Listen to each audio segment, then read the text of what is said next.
అందరికీ నేను మీ Sagar. Welcome to Mind Rise. So బేసిక్గా ఈ ఛానల్ మెయిన్ స్లోగన్ ఏంటంటే మీ మనసుని హీల్ చేసి మీతో మీ చెయ్యి పట్టుకొని మిమ్మల్ని ముందుకు నడిపించడమే మైండ్ రైస్కి అర్థం. సో బేసిక్గా ఇదే దీని స్లోగన్ అండ్ ఇదే దీని main motto and goal. So నేను చూసిన అంటే చాలామందికి నేను చూసినా కానీ చాలామంది కలిసి మాట్లాడిన వాళ్ళందరూ కూడా ప్రతి ఒక్క పర్సన్కి ఒక ప్రాబ్లం ఉంటుంది. కొంతమందికి ఫైనాన్షియల్ ప్రాబ్లం ఉంటుంది, కొంతమందికి ఫ్యామిలీ ఇష్యూస్ ఉంటాయి, కొంతమందికి గర్ల్ ఫ్రెండ్ ఇష్యూస్ ఉంటాయి, కొంతమంది పెళ్ళాం ఇష్యూస్ ఉంటాయి, కొంతమంది పిల్లల ఇష్యూస్ ఉంటాయి. అంటే ప్రతి ఒక్క పర్సన్కి ఒక ప్రాబ్లం ఉంటుంది బ్రో. కానీ అసలు గెట్ బ్యాక్ అంటే ఎవరు ఇట్లా ఓపెన్గా చెప్పుకోండి. బేసిక్ ఏంటంటే yes that's true, it's a personal matter, అది ఫ్యామిలీ మ్యాటర్ ఉండొచ్చు.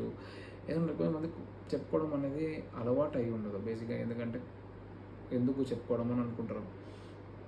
సో చెప్పుకుంటేనే కదా బ్రో తెలిసేది ఒక పర్సన్కి. అందుకే నేను ఏమంటున్నా అంటే ఎవరిని పడితే అలా చెప్పకండి. లైక్ మీకు తెలియని పర్సన్స్కి వెళ్ళి మీ ప్రాబ్లమ్ని మీరు షేర్ చేసుకుంటే వానికి ఎందుకు బ్రో, వాడు వింటర్ లైట్ తీసుకుంటాడు. నేను చెప్తున్నా కదా, నేనున్నా.